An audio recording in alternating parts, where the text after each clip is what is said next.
Om Shanti. Good morning. साकार मुरली 31 जुलाई 2023। बाबा का मीठा मीठा पत्र हम मीठे मीठे बच्चों के मीठे मंथन के लिए। मंथन शुरू करने से पहले ज्ञान सूर्य शिव बाबा की लाइट और माइट भरी किरणों के नीचे बैठ जाते हैं और अनुभव करते हैं कि मैं मास्टर ज्ञान सूर्य आत्मा हूँ, परमपिता परमात्मा की संतान हूँ।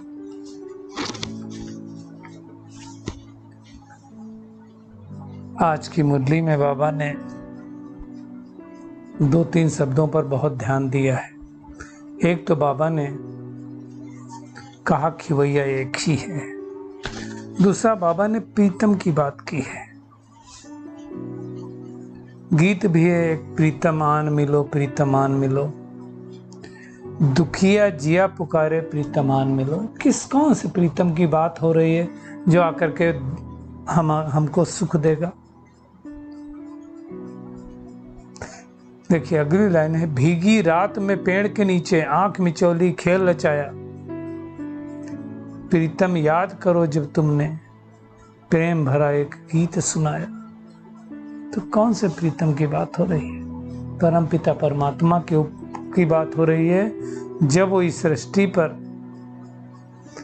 हर आत्मा दुखी हो जाती आता है, जिसको हम पुकारते आए, उसकी बात हो रही है। तो जितना उस प्रीतम को हम प्रीतमाएं याद करेंगी, उतना हमको सुख मिलेगा। जैसे कन्या पुकारती है उस प्रीतम की, तो ये बात हो रही है परमपिता परमात्मा की, क्योंकि उससे सुख का वर्षा मिलता है। 1-2 जन्म की बात नहीं, 21 जन्मों का सुख वो प्रीतम देता है। तो वही सबसे श्रेष्ठ है। आप देखो, याद भी हम कब करते हैं उसको? जब दुख होता है। पूजा भी उसकी सबसे ज्यादा होती है। मंदिर देखो शिव बाबा के कितने अच्छे अच्छे बने।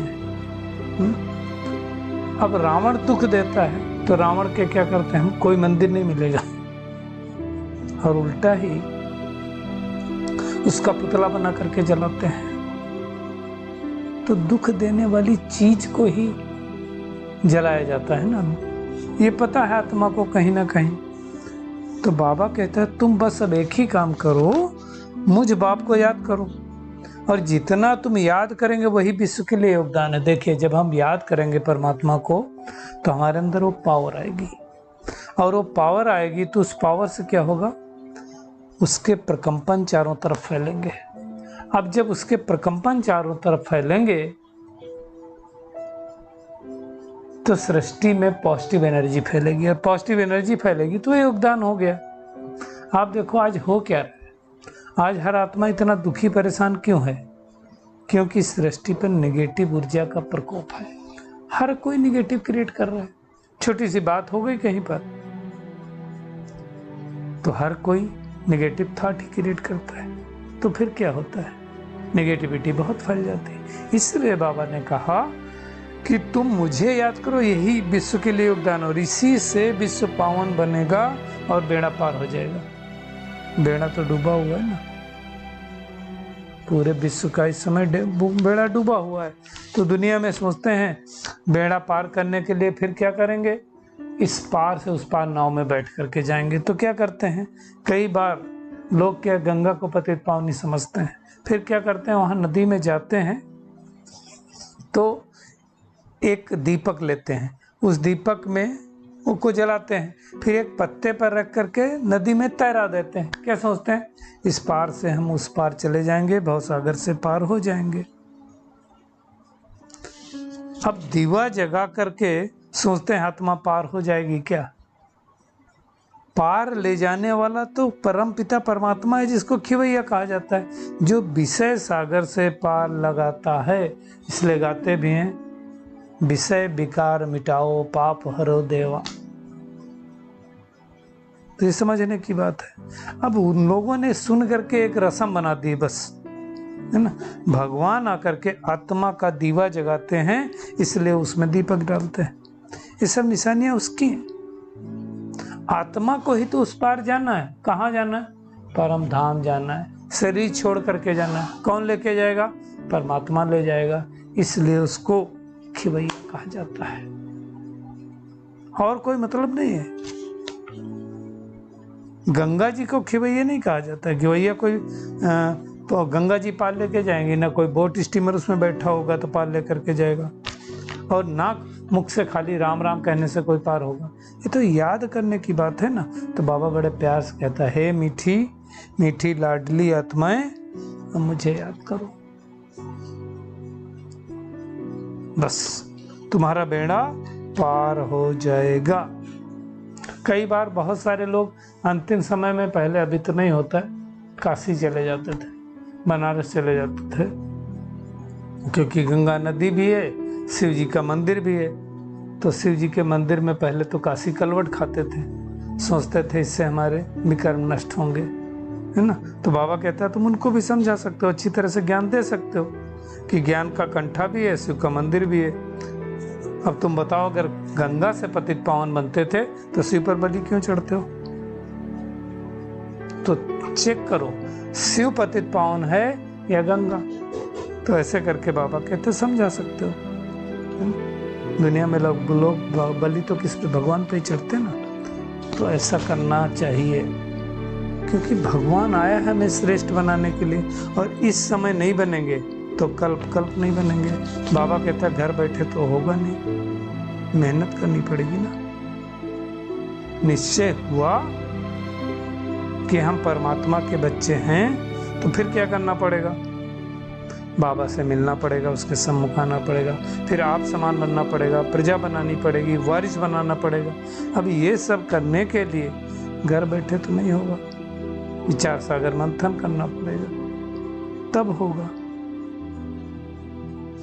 तो इतनी हम सबको मेहनत करनी है। बाबा ने आज स्पष्ट रूप से कहा कि वह कौन से बच्चे होंगे जिनकी भगवान अंत में मदद करेगा। अंत मतलब जब विनाश का समय होगा। तो बाबा ने कहा जो बच्चे बहुत समय से कांटों को फूल बनाने की सर्विस में तत्पर रहते हैं, मतलब आत्मा को सुख देते हैं, भगवान का बच्चा बनाते हैं, बाप के पूरे पूरे मददगार बनते हैं, तन मन धन जन संकल्प श्वास से, ऐसे बच्चों की अंत में समय में बाप स्वयं संभाल करते हैं। कौन संभाल करता है? भगवान। तो जिसकी भगवान संभाल करे तो उसका क्या कहना है ना। बाबा कहते मैं अपने मददगार बच्चों को वंडरफुल सीनिया दिखलाकर खूब बहलाऊंगा। कब? लास्ट समय में। अंत में वो बहुत सुख देखेंगे, बहुत साक्षात्कार करेंगे। शुरू में आप देखो 1936 से लगा करके 1950 के बीच, 1950 में बाबा माउंट आबू आए, तो जो दादियाँ और 350 लोग थे साथ में उनके, वो वहाँ रहते थे। तो वहाँ तो आपको पता है हिंदुस्तान पाकिस्तान के बंटवारे के समय खूने नाहक खेल हुआ था। 1947 से 1950 तक बहुत बुरा हाल था सृष्टि का। और उस समय जो बाबा के बच्चे थे उनको बाबा सीनिया दिखलाता था, स्वर्ग की बातें दिखलाता था, स्वयंवर दिखलाता था, श्री कृष्ण को दिखलाता था। तो वह सब आत्माएं उसी में मगन रहती थी, उनको उन चीज़ों से कोई पता ही नहीं है कुछ। कैसे बैकुंठ में स्वयंवर होता है, लक्ष्मी नारायण का कैसे राज्य चलाता है, ये सब कुछ बाबा साक्षात्कार कराता था। लास्ट में भी करेगा, कहा भी जाता है, लेकिन किसको करेगा? जो बच्चे हिम्मत रखेंगे। इसलिए गाया जाता है हिम्मते मर्दा मदद खुदा। उसकी मदद करता, सबकी तो करेगा नहीं। तो किन बच्चों को होगा? विनाश होगा, प्रकृति तांडव करेगी, ग्रह युद्ध होगा, लेकिन ऐसे बच्चे बाबा की याद में मगन में स्वर्ग में घूमेंगे, विचरण करेंगे, साक्षात्कार करते रहेंगे, है ना। और दूसरी बात है, जिन्हें एक बाप दूसरा न कोई, संपूर्ण निश्चय, भटकेंगे नहीं इधर उधर। ये भी भगवान, ये भी भगवान, ये भी भगवान, तो निश्चय कहेंगे क्या संपूर्ण? कभी शिव बाबा भगवान है, कभी श्री कृष्ण भगवान है, कभी हनुमान भगवान है, कभी देवियां, कभी भटकना। निश्चय बुद्धि मतलब निश्चय बुद्धि, परमात्मा एक है और वही हमारी नैया को पार करेगा। ये निश्चय पाठ पक्का होना चाहिए। ऐसे बच्चों की बाबा मदद करेगा। तो अब हमें अपनी चेकिंग करनी है कि हम ऐसे बच्चे हैं। फादर सो सन, फादर ने हमको हमारा शो ऑफ किया, हमको ज्ञान दिया, हमको उस लायक बनाया। अब हमारी ड्यूटी है सन सोच फादर, भगवान को प्रत्यक्ष करना है, तो हमें मेहनत करनी है। बाबा कहते हैं अभी देखो भगवान के कितने बच्चे हैं, ढेर ब्रह्मा कुमार कुमारियां, अभी तो लाखों की संख्या, हो सकता है करोड़ों होने वाले। अब इतने बच्चे किसी व्यक्ति के तो हो नहीं सकते भगवान को छोड़ करके। इसलिए कहा जाता है प्रजापिता ब्रह्मा द्वारा, प्रजा का पिता है, इस सृष्टि की रचना भगवान ने की। तो इन बातों को समझना है कि हमें अब ईश्वर की गोद ली है तो उसे इस निर्णय में रहना। वही सबसे मीठा बाबा, प्यारा बाबा वही है। और जो सबसे ज्यादा प्यार अनकंडीशनल लव करता है उसको प्रीतम कहा जाता है। तो उस प्रीतम से हम प्रीतमाओं को स्वर्ग के घनेरे सुख मिलते हैं। तो उसको तो फिर याद करना पड़ेगा, बगैर याद किए कुछ नहीं हो सकता है। बाबा कहता डरो मत। साहूकार तो डरते हैं, भगवान कुछ लेता नहीं, भगवान तो देने वाला, उसको क्या देंगे, कखपन है। मददगार बनते हैं तो हमें वो सुख मिलता है। तो जैसे शिव बाबा कांटों को फूल बनाने की सेवा करता है, ऐसे हमें भी सेवा करनी है। भगवान ने हमें आसुरी गोद से ईश्वरी गोद में लिए, तो उस नशे में रहना है ना। बलि चढ़ना, बाबा कहता है जैसे राजा जनक बलि चढ़ा और बाद में ट्रस्टी होकर के संभाला, तो ऐसे ट्रस्टी होकर के हमें घर गृहस्थ में रह करके संभालना है ना। देखिए भगवान तो ये और पूज्य है, दूसरा कोई नहीं। हम भी तो पूज्य से पुजारी बनते हैं ना, पुजारी से पूज्य बनते हैं। तो उस भगवान को बड़े प्यार से याद करना है। तो आज का होमवर्क क्या है? एक तो पतित पावनी गंगा नहीं है, शिव बाबा है, तो हमें शिव बाबा को बड़े प्यार से याद करना है।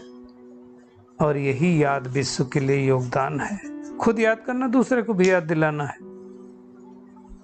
साक्षी होकर के हर एक्टर का पार्ट देखना है। हम पार्ट बजा करके खुशी से वापस जा रहे हैं। इस स्मृति में रहना और अनेक आत्माओं को ऐसी स्मृति दिलानी है। आज का बाबा का खूबसूरत वरदान है, सदा बाप समान बन, अपने संपन्न स्वरूप द्वारा सर्व को वरदान देने वाले वरदानी मूत्र भव। वरदान कौन दे सकता है?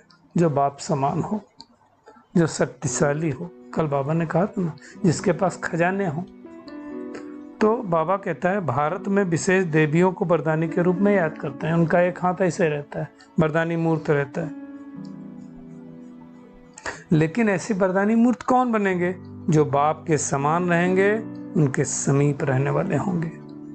बाबा ने कहा अगर कभी बाप समान और कभी बाप समान नहीं, लेकिन स्वयं के पुरुषार्थी हैं, तो वरदानी नहीं बन सकते हैं। क्योंकि बाप पुरुषार्थ नहीं करता, वो सदा संपन्न स्वरूप में है। भगवान को तो पुरुषार्थ करने की जरूरत नहीं। तो बाबा ने कहा जब समान अर्थात संपन्न स्वरूप में रहो, तब कहेंगे वरदानी मूर्त। तो ऐसे वरदानी मूर्त बनना है हमें। स्लोगन है, याद की तीव्र दौड़ी लगाओ तो बाप के गले का हार विजयी मड़के के बन जाएंगे। चलिए परमात्मा किरणों के नीचे बैठ जाते हैं और अनुभव करते हैं। मैं सच्ची सच्ची प्रीतिमा एक प्रीतम शिव बाबा की प्यारी लाडली आत्मा हूँ। एक बाबा की याद के द्वारा इस पूरे विश्व को योगदान देने वाली कोटों में कोई आत्मा हूँ। अनेक आत्माओं को कांटों से फूल बनाने की सेवा करने वाली एक बाप दूसरा न कोई, इस स्मृति में स्थित रहने वाली बाप की मददगार आत्मा हूं। शुक्रिया मीठे प्यारे बाप दादा, शुक्रिया आप सभी का इस मीठे मंथन के लिए। ओम शांति।